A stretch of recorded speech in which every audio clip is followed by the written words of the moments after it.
I am so glad that you're joining me today on Through the Wrestle. It is our very first episode, and I cannot wait to share this story with you. Today, I have the youngest of my 5 sisters with me today. Her name is Erica, and she's going to be sharing her story and the journey that God has taken her through this last year and basically what led up to this point. So let's get started. Are you nervous? Yes. A little bit? Thank you for having me. Thank you for coming and agreeing and, being a part of this very first story. And this is such an incredible story that I cannot wait for you all to hear it.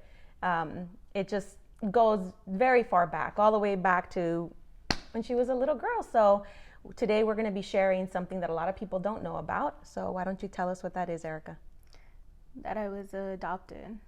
My sister and I were in foster care. Okay. And were adopted. Yep. To your family. Yep. So you came to our house when you were 3 years old. You were a little girl, still in diapers.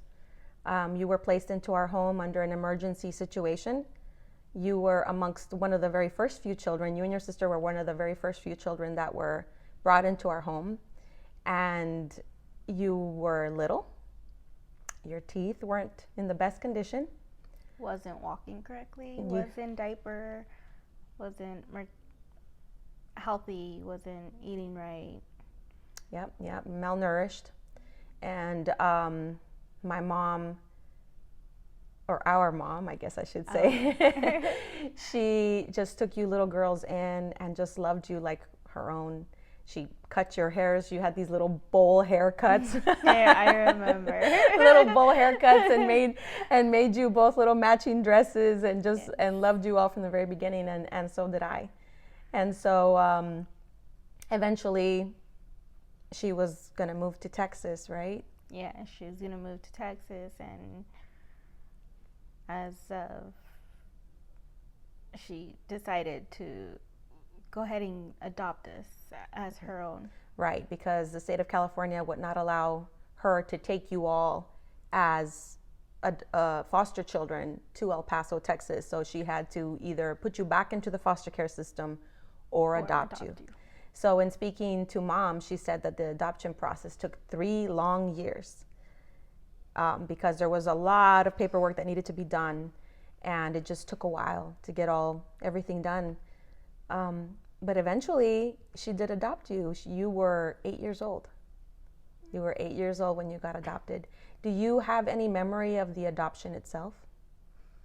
I do and I don't. All I can remember is that I was at a court and a judge was allowing us to pick teddy bear off of a shelf, and I was able to pick my teddy bear and take a picture with the judge. But did you realize what was happening? I never knew what was happening. I never knew what was going on. You just thought this was just some place that they took you in. Yeah. So you had no idea that you never came from our mother's belly, that you never knew what was going on. Okay, so but your older sister, she was almost 3 years older than you are, so she knew what was happening because she was older, but you just didn't know. Yeah. So so tell me about the time when you realized that you were adopted. The time that I realized that I was adopted was when I was in high school, and my mom gave me some paperwork that I had to turn into the office. And I was walking down the halls on my way to the office, and me being nosy. Exactly. Me being nosy, I started going through the paperwork, and on one of the paperworks, I saw that it stated, she's adopted, please don't mention anything to her. So it said not to mention anything to her. And I recall when you used to come and visit us, because we've been here in this state for quite some time, and you used to visit us when you were a little girl. And we would talk about the adoption, but you thought that your older sister was adopted, but not you. Yeah. Okay, so you knew she was adopted, yeah. but you didn't know. So you looking at that paperwork, and it told you something that you didn't know. Yeah. And I also remember that mom at one point, I had told her that it seemed like you didn't. I told her that we were talking about the adoption, and she said, don't tell her anything because she doesn't know. And I said, how is it possible that she doesn't know? When we talk about the adoption all the time, she was at her adoption, how doesn't she know? And she began to tell me, and I asked her, why she didn't want to tell you. And she said, because I'm afraid that when she finds out that she's adopted, that she'll feel rejected, or that she'll be sad, or, and I want to avoid that at all costs. Yeah. So tell me how you felt when you found out that you were adopted. Well, when I found out, I felt like I was on a ladder, like high on a ladder. When that news hit me, I just felt like I fell down the ladder. It broke me. It tore me. It just hurt so much knowing that I was not her real daughter. Mm-hmm. Knowing that my birth mother had given us away due to any reason or whatever reason. And I've just hold that grudge against her and against my mom, adopted mother. And just didn't know how to release the madness, the anger, the hurtness, and all the pain that I just had. I had just mixed emotions, and something that I was not able to give. Yeah, you couldn't process all the emotions. It's like your identity was basically ripped from you because you thought that you were just a daughter. Yeah. And then you realized that you were actually adopted. And at that moment, because you're a young girl, and having to process all these things, it was very difficult for you to see your adoption as a love story. Mm-hmm. Instead, it was almost like a rejection. Yeah. And you had to process all that on top of having to think about how your mother, for some reason or another, gave you away. Yeah. In essence, right? Yeah. And so it was almost like you were living this lie, and someone just told you the truth, and it was painful. So now, from our talks before, you told me that we basically discussed that what mom's fears were of how it would hurt you actually happened. So tell me how these news affected you. Affected me emotionally, mentally, and me just realizing that I was not loved, I was not cared for. And, I gave myself away. You were 20 when you got pregnant, and mm-hmm. I'm sure that was, I know because, I wasn't there, but I was already living here. But when we got the news of your pregnancy, it was a shock to all of us, right? Because we wanted you to get married and, then have babies, but it wasn't under those circumstances. So how was that for you, getting pregnant at 20 and unmarried?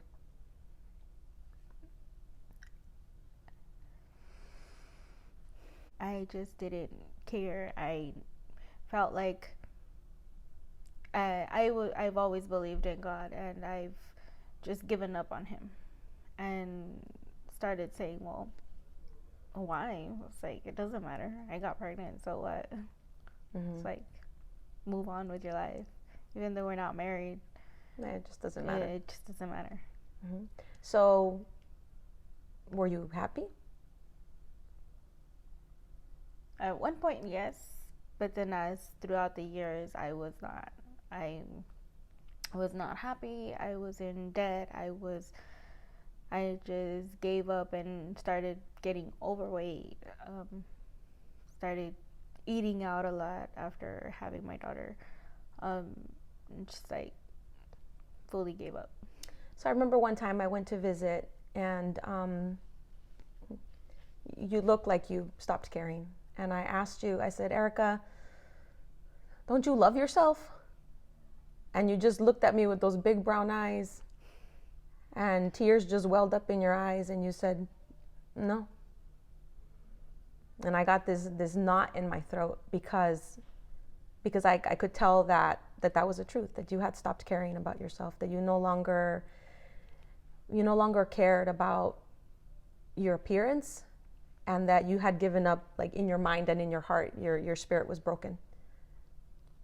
So you had also come to visit one other time, once Ariel was about 1 year old, and we extended, after much talks, my husband and I, we extended an invitation for you to come and stay with us, to come and live with us, because we saw that things weren't going well, and you were supposed to do a few things. Because of the way that things were going, I felt like I was the one pushing for you to come here, and it wasn't his timing. And so I called you and I told you, you know what, forget it. Right? Because I didn't feel like, for whatever reason, things weren't going very well. And I told you that, just to forget it. But we continued to be scared for you and scared for Ariel. So what happened after that? 4 years ago, I was in a car accident. Okay. I was in a car accident, broke my ankle and heel.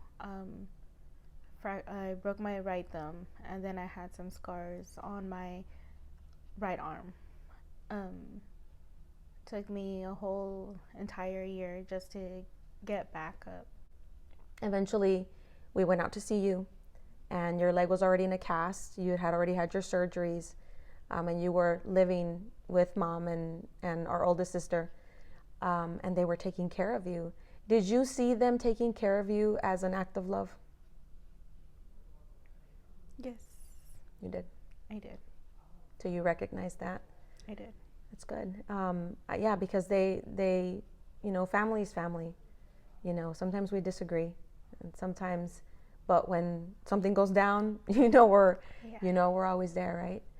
And so yes, they were helping you. They were helping you bathe. They were helping you get around, taking you to your appointments and everything. I remember when I came to visit you, I don't know how many weeks it was after your accident, we came to see you, and you knew that God was getting your attention. I remember you getting up in church and giving your testimony of how God spared your life. So. Yeah, it was like a wake-up call. A wake-up call that he wanted me to come back to him. And I did. At one point, I did go back to him. But then I started falling back out again. Mm-hmm. I decided still the same. So you felt that God was calling you, but there was no internal change, or how would you explain that? Yeah, I felt like I want to say like it's like I don't have a mentor. You didn't have a mentor, someone to guide you. Yeah, to guide me, to place me where I need to go, mm-hmm. who I need to call, where I need to, or anything. But you had Mom there to help you, right? Yeah, I had Mom, but I just felt like our relationship was not. So it was strained. It was not in a good point. It's after the pregnancy and now the accident. It just felt awkward being around her. Mm-hmm. I wasn't comfortable. I would have my happy face. I would be smiling, happy, but never felt like if she was my mother due to the adoption. When I found out, I just pushed her away.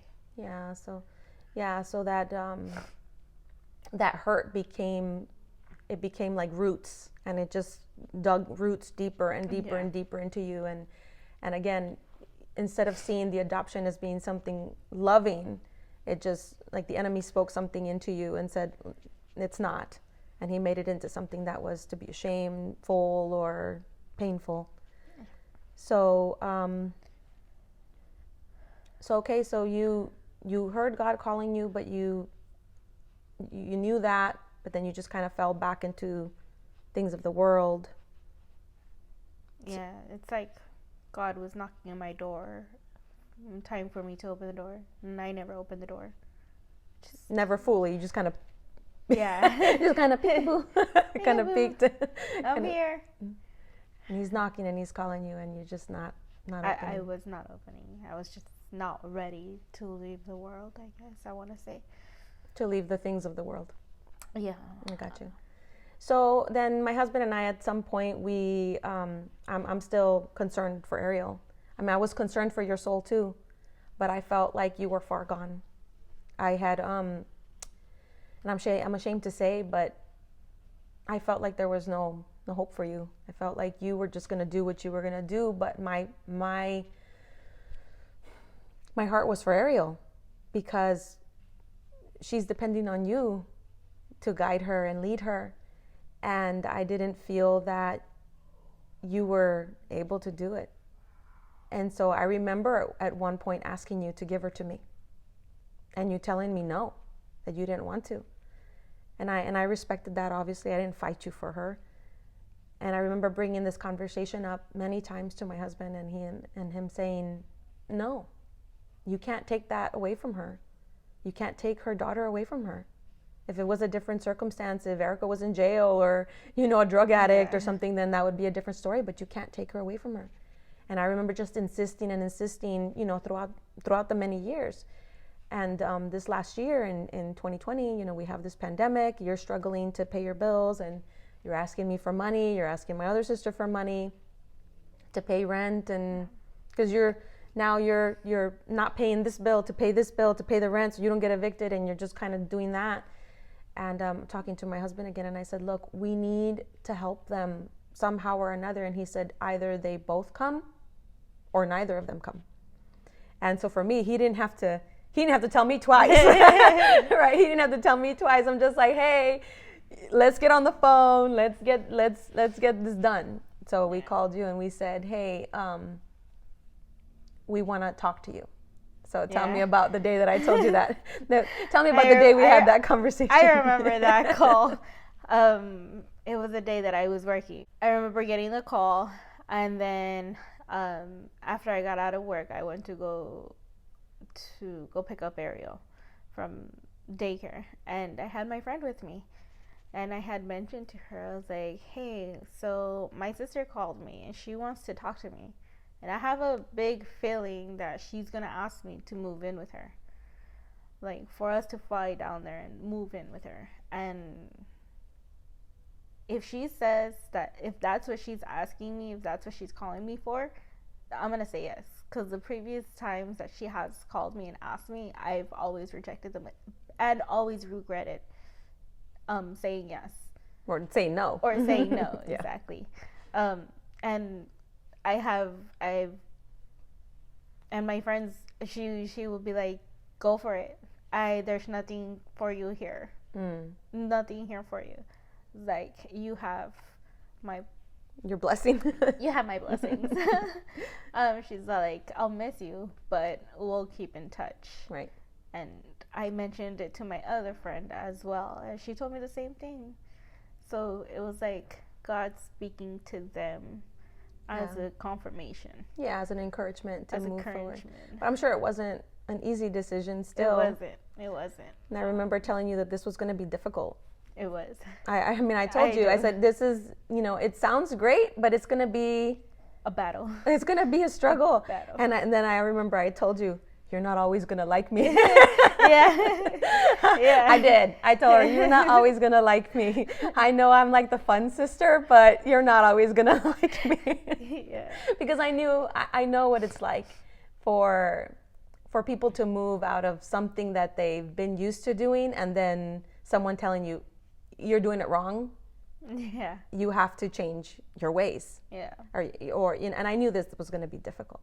It was. So then December 9th. Yeah, December 9th came. We packed our stuff.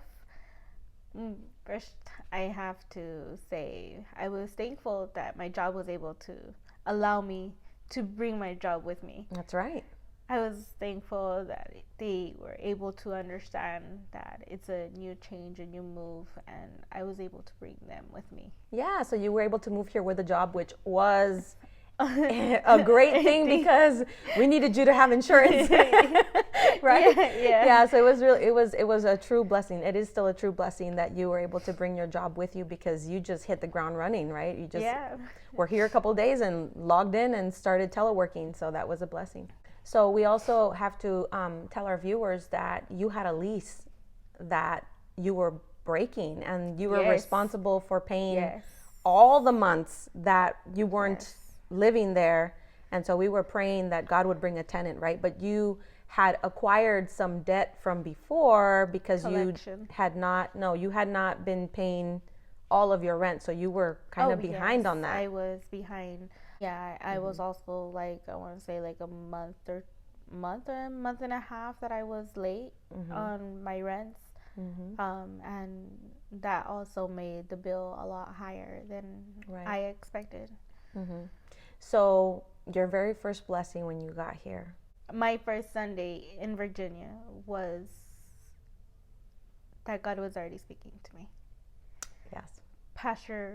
The pastor from our church had mentioned the darkness to the light, and another pastor was mentioning that there was a woman in here that was broken, hurt, was just not in the right stage to be. And right there and then when pastor mentioned that, I started crying because I was the broken shepherd. You were the broken sheep. I was the broken sheep. Yes. And so he was talking about living in darkness. Yes. And God calling us to the light. Yeah. And that's how I felt. So immediately God started speaking to your heart. Yes, immediately. It was not a week later, but that Sunday. That first Sunday that I arrived was when he started speaking to me. And it's just a blessing on how God speaks to you in different ways. That's right. So then when Christmas came, that Sunday I had wrote in that we were in an envelope stating that it was a prayer request. It was a prayer request, and mentioning that there will be a tenant living in the apartment, and that I was able to pay off the debt from the apartment. Yes. Thankfully, a couple of it was during Christmas time. Oh no, it was the beginning of December that you had gotten a tenant to move in, so you didn't have to keep paying all the lease all the way through April. Yes. So that was a true blessing. Yes. Yes, that was one of the blessings. And then Christmas came, and my niece had arrived, so then she needed help to bring some stuff, so I went outside and helped her. As I was coming in, my sister, talking about your biological sister. Yeah, my biological sister, she came up to me. She's like, me and my husband want to give you $1,500 for you can pay off your rent. And it was a true blessing. Yeah, and you broke down crying. I broke down crying. I was like, I couldn't believe it. It's like everything was happening so fast. It had been just a couple of weeks because you got here December 9th and we're talking Christmas time. So within a couple of weeks, God is starting to show you things. You get this blessing of not having to finish paying all the rest of the months for the apartment for breaking the lease early. You know, your sister gifts you $1,500 to pay your previous debt off from the apartment. Yes. And then we start the hard part of finding all your debt and finding this huge number of money that you owed that had gone to collections. Made a list of everything that I owed, and little by little I started calling them to see how much I would be able to pay off, what was the amount that I can do just to pay it off. Started making those calls, And then I started paying them off little by little. So I have to say, did my income tax, and the stimulus check came in. With the income tax and the stimulus checks, Mm-hmm. I was able to pay off all my debt. So That's truly incredible. I am debt free. I'm debt free. That's awesome. It's so weird to say I'm debt free because I no longer have The weight. Yeah. that I used to have. Yeah, that's incredible. Yeah, being financially free is such an amazing thing, but what about your heart? I mean, because we were touch and go there for a minute. I remember, you crying all the time at church, being ministered to, and just us having conversations, and I could see the brokenness in you. And slowly we were, reading the Word of God, a lot of conversations, a lot of tears. I don't know how many Kleenex boxes we've gone through in this house. Yeah, I think right? It was more than 3. A lot of Kleenexes in this house. Yeah. And at one point, I'm thinking, I think we thought it was about May or June, where I thought, even though God was doing things in you, I started to get kind of discouraged and just thinking that this wasn't going to work out. Because even though God was doing things in your life, I didn't think you were going to make it. You had an incident one night when you came into my room crying. Tell us about that time. I received a call from one of my friends from back at home. She had mentioned to me that she was getting married, and she wanted me to be part of her wedding. And I let her know. I was like, yeah, I'm glad to be part of your wedding. Mm-hmm. Just give me the dates of when you'll be doing it so I can find the tickets and see how much it's gonna be and stuff. Mentioned it to you, mm-hmm. and letting you know. So, hey, my friend's getting married and it's back at home and this and that. You mentioned to me, I don't think it's a good idea for you to go, because you're going to be spending this much amount of money, and then you got to spend this, and then it's aerial, and then this and that. Right, because you hadn't been that financially savvy up to this point, right? Yeah. So I didn't want you making any major mistakes. I mean, it was about $1,000 for one weekend, just for you and Ariel to fly and then come back, and it wasn't going to be able to spend quality time as I would want to spend. Right, it just wasn't. It didn't seem like a good financial decision. Yes. And emotionally, to tell you the truth, emotionally, I didn't think that it would be good for you, because I could kind of see that you were starting to miss home, and it was really starting to show. Yeah.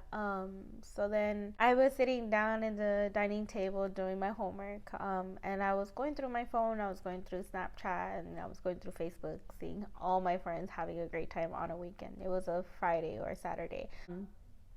And I was just like, oh, wow. I was like, they're having a blast, and I'm just here stuck at home. I was like, nothing to do. Yeah, like, you didn't have a car. I have no friends. Yeah, you didn't have a car, right? You couldn't even go anywhere. You were like a prisoner here.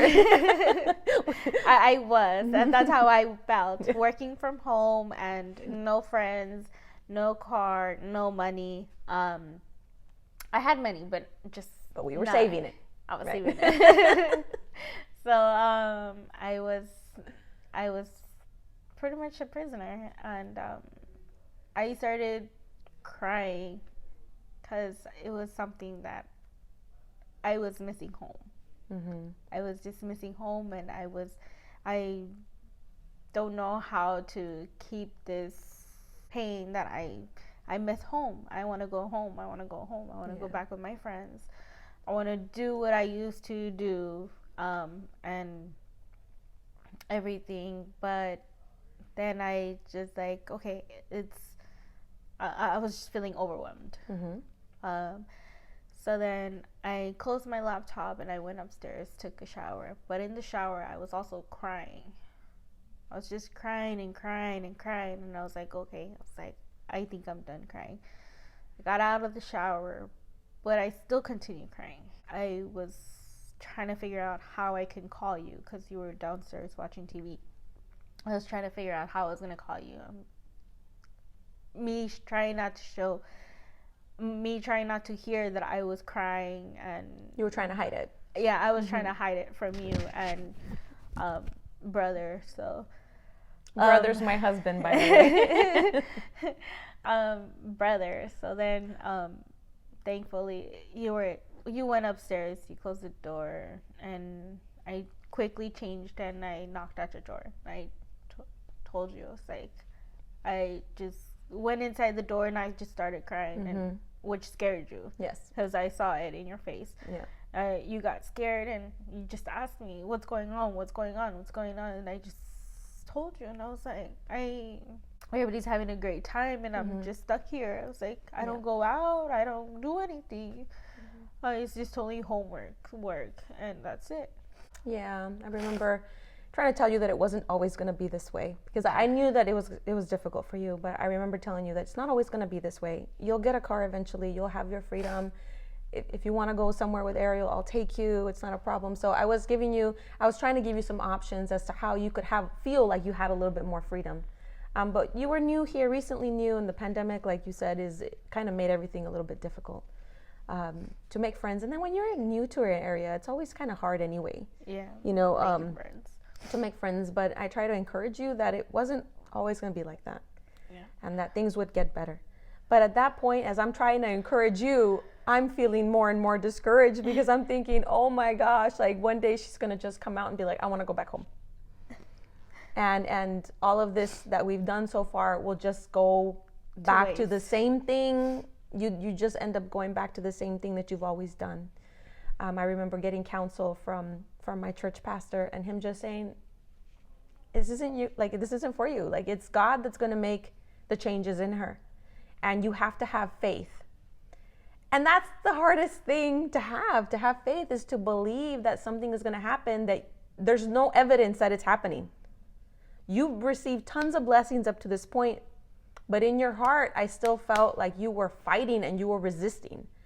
You know, it's like I'm trying to open the door and I feel like, oh, you pushing it shut, and I'm like, come on, open it, and you're shutting it. You're shutting it back. So I could still feel a lot of resistance. So we had that conversation about you about calming down and that things would get better when you started missing your friends. That was a Saturday. So what happened the next day? Because I remember it was late and we had church the next day. Yes. The next day was, they were preaching about something that I can't recall. But I remember grabbing your hand. So I was crying and I grabbed your hand and I went to the pastor and have them pray for us. Pray for me, because I missed home. I recall him telling me that God said to tell her to stop crying. That's right. Because he has something powerful for me. So I can provide it to other people. That's right. Because I remember Pastor Brad saying, you're on that side right now crying, but one day you're going to be on this side ministering to other people. And he told you to stop crying. But that those tears that you were crying were cleansing, right? Yes. That anytime you cried, it was like cleansing your spirit, cleansing your heart, cleansing your mind. But to stop crying. Yeah. Because I think at this point, he wanted to do something, but he just wanted you to stop crying about what you were missing, because he's going to show you something new. Yeah. Right? Yeah. So then shortly thereafter, I remember one day, I don't know, it was the morning time, and you were again talking about tickets to go to El Paso. You said you had been looking at tickets and you wanted to go back to take Ariel and to see family. And I remember telling you that, again, that I didn't think it was a good idea because of what I had seen back in June, that you got so upset because you were missing your friends. And I asked you, do you think that going back and seeing your friends is going to make it any easier when you come back and realize that your friends are no longer here? Yeah, that you have to do this all over again. And I remember you looking at me and I said, am I right or am I wrong? Is it going to be emotionally detrimental to you coming back and having to basically start again? And you said, no, I agree that it isn't a good idea. Because for me to go. Yeah, for you to go. And then I went upstairs to do some stuff. I came back downstairs and I looked at you sitting here on this couch, this very couch that we're sitting on today. And I looked at you, and in my spirit, something happened, because when I looked at you, you looked different. All of a sudden, it was like you just looked different. And I came to you and I said to you, you're different. I feel your spirit different. I just feel you different. I don't know what happened, but it was almost like from day to night, from night to day, however you like it. Yeah. You were just different. Like someone turned the light on and your face was just illuminated. You just looked different. Did you feel different? I did. I really did feel different. I felt more like peace in me. Like the oceans have Calm down. calmed down. The raging sea was still. Yes. Yeah, that's how I mostly felt. And I feel like I have more peace in me because I was also able to forgive my adopted mother for giving me away. Yeah, so let's talk about that for a minute. We had the pleasure of having our mom come to visit in September. We got to spend some time with her. And from talking to you before, I realized that you held resentment against our mom. And I didn't understand it because you didn't really talk about it. Yeah, we never touched We that never topic. talked about it. But in one conversation, you told me that you were angry at her, and I couldn't understand. I'm like, what do you mean you're angry? I don't understand. And you started telling me about how you felt about when you found out that you were adopted, and how you were angry, and that there was some stuff in between you all that had not been resolved. So when mom was here, I basically took that opportunity to be like, well, since now we're talking about this, how about we have a conversation about XYZ? And I knew that conversation was going to come. Yes. So for some reason, I felt like a preparation You felt coming. prepared.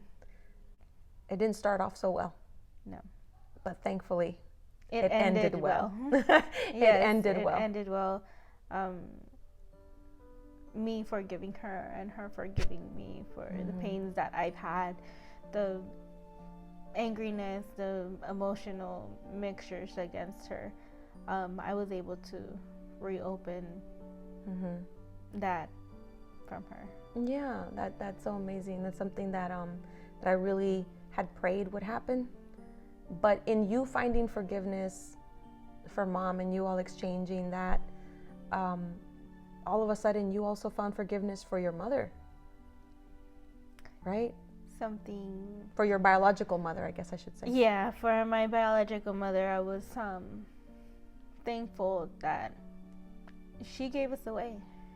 Because I've imagined, and I still do, think of what would have happened if she never gave us away.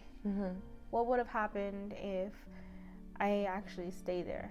I would probably be abused, beaten up. I probably would have been pregnant, alcoholic.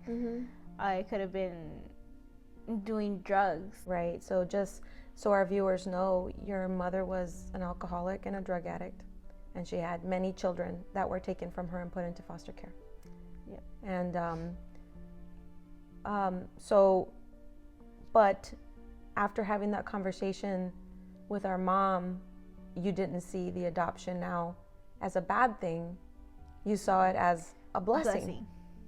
I did see it as a blessing because I am thankful that he was able to give us a chance to realize what he done in us. Yeah. Because he put us in a home that we were loved. That's right. That we are loved. So yeah, it's almost like God changed your perspective, right? He changed your vision. It's almost like you're seeing clearly now. I was kind of joking with you, telling you that, for so long, you just walk around and you see you're looking at things and it's blurry, but you don't realize that it's blurry until you put on brand new glasses and then everything is clear. I can see clearly now the rain is gone. That's right. So you see clearly for the first time, and then you can't believe how messed up things were before until you are able to see things with clear, brand new glasses. And it's almost like God put his spiritual glasses on you so that you could see things differently and hear things differently. And so now in your heart, you feel differently. You know, there's a scripture in John chapter 1, verse 12. It says, "But to all who did receive him, who believed in his name, he gave the right to become children of God." So not only were you adopted into our family, but you've also been adopted, most importantly, into God's family. I've always wanted to be in his path, but I just never knew how to get there. I never had that mentor. Mm-hmm. So I get to be your mentor? You've always been my mentor. I've noticed now that since I've been here, all the blessings that I've been receiving, all the changes that I have had in me physically and mentally, I'm able to say I'm glad that I am now in his path. Mm-hmm. So what can you tell our viewers about what it's like to be broken and then be restored again? What I can tell you guys is that I'm just thankful to be here, to be giving a second opportunity in life. I was broken, I was torn down into pieces that I didn't know how to build myself up again. And it's like the song Ashes Were Turned into Graves, how that song goes. Yeah, from Graves into Garden, Beauty for Ashes. Beauty for Ashes. And that's how I felt. I was broken, beaten up, but then he changed me. He picked me up and turned me around. And you put your feet on solid ground. Yeah, he picked me up and there you go. That's right. And that's how much I felt. He's never left me. He has never left me. I want to say he's had his hands on my back and waited for me to see that I'm hurting and that I really need him. Mm-hmm. Realizing that I really need him and I need to be with him, until he put you guys in my past to bring me here and help me get back where I need to be. Mm-hmm. That's right. It is such a blessing, and watching you go through all of these changes and seeing everything that God is doing in your life, and even me having this lack of faith at one point has really been a lesson to me too, and it strengthens my faith to know that God can take the most broken things and make them beautiful again. And we praise God for that. Just know that God has amazing things for you. I just know that he has amazing plans, because God has a plan to prosper you, right? Yeah. And we're just standing on that. He has Blessed me with a car. Yes, you have a car now. So now you're not a prisoner anymore. I'm no longer a prisoner. I have a car. You have a car now. That's right. And that in itself is a blessing, because you've paid off all your debt. You also have a much better credit score. So Yes. So we're thankful for that. So just as we close today, I just want to thank you all again for watching. Thank you for Erica for wanting to share her story. But I just want to take the opportunity to pray. So if you find yourself in a similar situation where you feel like the walls are caving in and you're alone, or you feel discouraged, or that things can't get any worse, just remember that God has a plan for you too. He loves you, and he is just waiting for you to open the door, because he's never stopped knocking. He is a God that never stops. He never stops knocking. He never stops pursuing. He's just waiting for you to open the door, and truly open the door, and just give him all of you, because he wants to fill you with his presence. So I just want to take this opportunity to pray really quick. God, I just pray for the viewers that are watching today. And I just pray that you would just fill their hearts and just reveal and bring your light to all those darkened places, Father. Where there is no light, I pray that you would just reveal yourself to them in a great and mighty way. I pray that they would just draw near to you, Father, and that you would just touch them with your healing holy hand and draw them close to your bosom, Lord. I pray for them today in the name of Jesus. Amen. Amen. Well, thank you again for watching. Take care.